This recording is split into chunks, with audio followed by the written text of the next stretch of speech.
चलिए आज ध्वनि और तरंगों की दुनिया में गहरा उतरते हैं।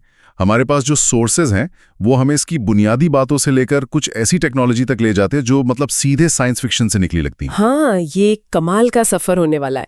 हम हवा में तैरती आवाज की सबसे बेसिक समझ से शुरू करेंगे और फिर एक ऐसी तकनीक तक पहुंचेंगे जो आवाज को आप समझिए एक लेजर की किरण की तरह एक इंसान पर फोकस कर सकती है। बिल्कुल। तो आज का मिशन साफ है। ध्वनि क्या है, ये कैसे काम करती है और इंसान ने इसे काबू में करने के कौन से हैरान करने वाले तरीके खोज निकालें। तो शुरू करते हैं। हाँ, तो सबसे पहली और बुनियादी बात, ध्वनि आखिर है क्या? हम इसे हर पल महसूस करते हैं, पर भौतिकी की नजर में ये क्या चीज है? ये एक बेहतरीन सवाल है। बेसिकली ध्वनि एक मैकेनिकल तरंग है, मतलब इसे चलने के लिए किसी माध्यम की जरूरत होती है, जैसे हवा, पानी या कोई ठोस चीज। माध्यम, ओके। और ये एक खास तरह की तरंग है जिसे अनुदैर्ध्य या लॉन्जिट्यूडनल वेव कहते हैं। ये शब्द सुनने में थोड़ा भारी लगता है, अनुदैर्ध्य। इसे आसान भाषा में कैसे समझें? इसे समझने का सबसे अच्छा तरीका है एक स्प्रिंग का उदाहरण। सोचिए, आपके हाथ में एक लंबा स्प्रिंग है। अगर आप उसे आगे की तरफ धक्का दें तो क्या होगा? एक लहर सी आगे जाएगी। हाँ, एक दबाव की लहर उस स्प्रिंग में आगे बढ़ेगी। ऊर्जा आगे जा रही है, लेकिन स्प्रिंग का हर छल्ला अपनी जगह पर ही आगे पीछे हो रहा है। अच्छा, तो कण खुद यात्रा नहीं कर रहे हैं? नहीं, बस ऊर्जा को आगे पास कर रहे हैं। बिल्कुल सही। ध्वनि हवा में ठीक इसी तरह काम करती है। जब कोई चीज आवाज करती है तो वो अपने आसपास के हवा के कणों को धक्का देती है। इससे कुछ जगहों पर कण एक दूसरे के बहुत पास आ जाते हैं, जिसे हम संपीड़न या कंप्रेशन कहते हैं, और फिर वो फैलते हैं, जिससे खाली जगह बनती है, जिसे कहते हैं विरलन या रेरेफैक्शन। तो ये संपीड़न और विरलन की लहर ही आवाज है? हाँ, यही लहर हमारे कानों तक पहुंचती है और हमें ध्वनि सुनाई देती है, जिनका हम अक्सर जिक्र सुनते हैं, जैसे डेसिबल्स और हर्ट्स। हाँ, डेसिबल तो हम सब जानते हैं, आवाज की तेजी मापने के लिए। सही, लेकिन डेसिबल स्केल थोड़ा अलग है। ये लॉगरिदमिक है। लॉगरिथमिक? हाँ, मतलब? इसका मतलब है कि आवाज में 10 डेसिबल की बढ़ोतरी असल में उसकी तीव्रता को 10 गुना बढ़ा देती है, और 20 डेसिबल की बढ़ोतरी वो 100 गुना ज्यादा तीव्र होती है। अरे वाह! हमारे कान इसी तरह से आवाज को महसूस करते हैं, इसलिए यह स्केल बहुत कारगर है। और हर्ट्स, ये पिच या आवाज के भारीपन या तीखेपन से जुड़ा है ना? बिल्कुल। हर्ट्स का मतलब है आवृत्ति, मतलब एक सेकंड में कितनी तरंगे किसी एक बिंदु से गुजर रही हैं। कम हर्ट्स मतलब धीमी तरंगे, जो हमें एक भारी या गहरी आवाज के रूप में सुनाई देती हैं, जैसे किसी ड्रम की आवाज। हाँ, और ज्यादा हर्ट्स मतलब तेज तरंगे, जो हमें एक तीखी या पतली आवाज के रूप में सुनाई देती हैं, जैसे सीटी की आवाज। यहीं पर एक बात मुझे सोर्सेज में बहुत दिलचस्प लगी। नोट्स में गामा किरणों का जिक्र था। उनकी तरंगदैर्ध्य यानी वेवलेंथ सबसे छोटी होती है और उनमें ऊर्जा सबसे ज्यादा। तो क्या ये ऊर्जा और तरंगदैर्ध्य का नियम हर तरह की तरंग पर लागू होता है? ये एक शानदार कनेक्शन है।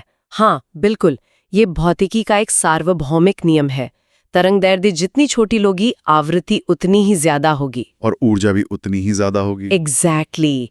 एक गहरी भारी आवाज की तरंगदैर्ध्य लंबी होती है, उसमें ऊर्जा कम होती है, और यही सिद्धांत पूरे इलेक्ट्रोमैग्नेटिक स्पेक्ट्रम पर भी लागू होता है, लंबी रेडियो तरंगों से लेकर बहुत छोटी अत्यधिक ऊर्जा वाली गामा किरणों तक। कमाल है। तो मेरी आवाज और ब्रह्मांड की किसी विस्फोट से निकली गामा किरण दोनों एक ही नियम का पालन कर रही हैं? बिल्कुल। वाह, ठीक है। तो ये तरंगें एक दिशा में जा रही हैं, लेकिन मेरे मन में एक सवाल आ रहा है।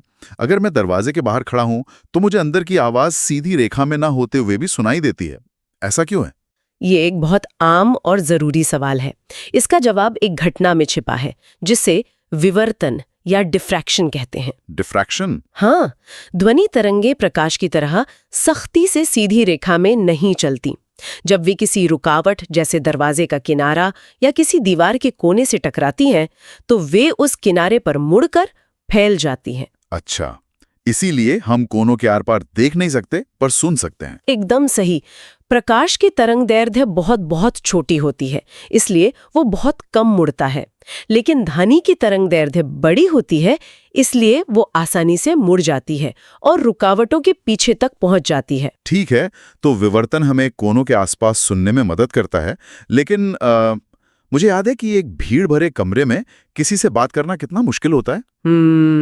मेरी आवाज उस तक पहुंचने से पहले ही जैसे थो जाती है। नोट्स में शायद इसे परिक्षेपण या डिस्पर्जन कहा गया था। हाँ, परिक्षेपण वो ध्वनि ऊर्जा के फैलने की प्रक्रिया है। जब आप एक खुले मैदान में बोलते हैं तो आपकी ध्वनि की ऊर्जा एक गेंद की तरह हर दिशा में फैल जाती है और दूर जाने पर कमजोर हो जाती है। हाँ, क्योंकि वही ऊर्जा एक बड़े क्षेत्र में बढ़ती जाती है और भीड़ वाली जगह पर तो ये और भी मुश्किल हो जाता है, क्योंकि आपकी आवाज हर चीज से टकराकर बिखर जाती है। इसीलिए किसी एक व्यक्ति को टारगेट करना लगभग नामुमकिन होता है। लगभग नामुमकिन, लेकिन क्या ये पूरी तरह नामुमकिन है? यहीं से हमारे सोर्सेज विज्ञान कथा के क्षेत्र में प्रवेश करते हैं। हाँ, अब बात आती है उस टेक्नोलॉजी की। एक ऐसी टेक्नोलॉजी का जिक्र है जो ठीक यही करती है, भीड़ में सिर्फ एक व्यक्ति तक आवाज पहुंचाना। इसे पैरामीट्रिक एरे लाउडस्पीकर यानी PAL कहा गया है। ये सुनने में ही अविश्वसनीय लगता है। मुझे लगा ये कोई जादू है। पैल तकनीक सुनने योग्य ध्वनि तरंगों का इस्तेमाल ही नहीं करती। तो फिर ये काम कैसे करती है? ये बहुत ही तेज उच्च आवृत्ति वाली पराश्रव्य तरंगे यानी अल्ट्रासाउंड का इस्तेमाल करती है। अल्ट्रासाउंड, जिन्हें हम सुन नहीं सकते। हाँ बिल्कुल। सोचिए कि एक अल्ट्रासाउंड की एक लेजर जैसी पतली किरण है। अब इस किरण के ऊपर ऑडियो सिग्नल जैसे कोई गाना या आवाज को डाल दिया जाता है। एक मिनट, तो हवा में एक अदृश्य अश्रव्य किरण भेजी जा रही है जिस पर संगीत सवार है, लेकिन फिर वो हमें सुनाई कैसे देती है? यहीं पर असली विज्ञान छिपा है। जब ये शक्तिशाली अल्ट्रासाउंड किरण हवा से गुजरती है तो हवा के गुण ही बदल जाते हैं। हवा खुद एक स्पीकर बन जाती है। हवा खुद स्पीकर बन जाती है? हाँ, इसे सेल्फ डीमॉड्यूलेशन कहते हैं। वो अल्ट्रासाउंड सिग्नल को तोड़कर उसमें छिपे सुनने योग्य ऑडियो को बाहर निकाल देती है। मतलब स्पीकर की जरूरत ही नहीं, हवा खुद स्पीकर है। और क्योंकि ये एक किरण है तो आवाज सिर्फ उसी को सुनाई देगी जो उसके रास्ते में है। ठीक यही।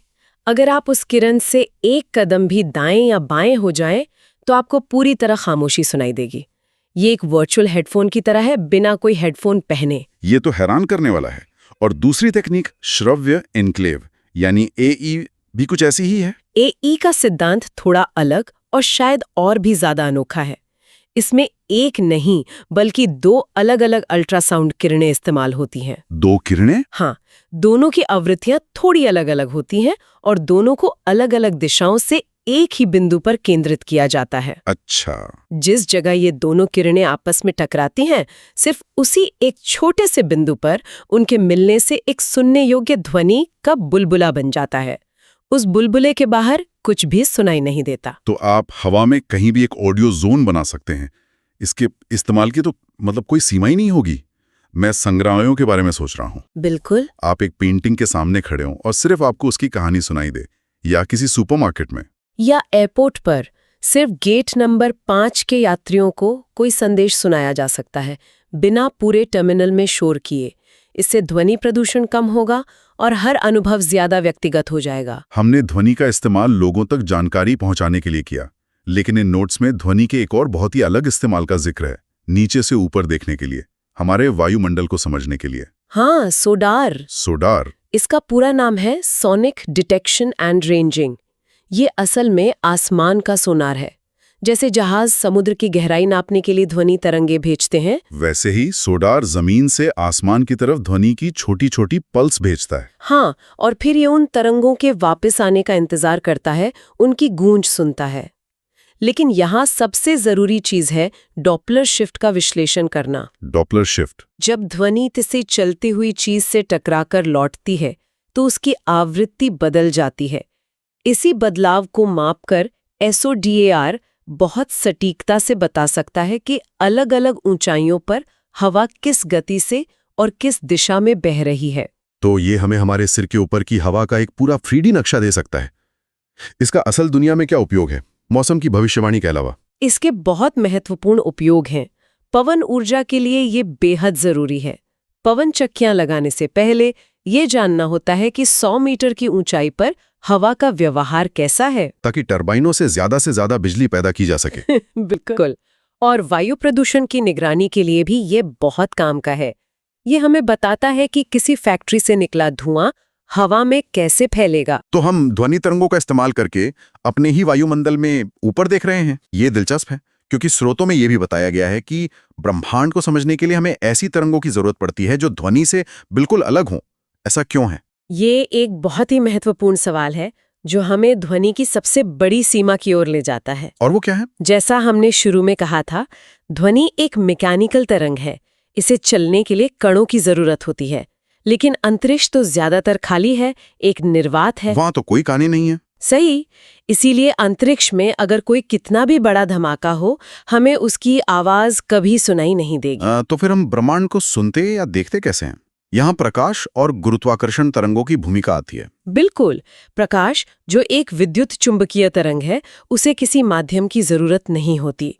वो अंतरिक्ष के खालीपन में भी अरबों साल तक यात्रा कर सकता है। इसलिए हम दूर की आकाशगंगाओं को देख पाते हैं। हाँ, और फिर है गुरुत्वाकर्षण तरंगे, जो हाल की सबसे बड़ी खोजों में से एक है।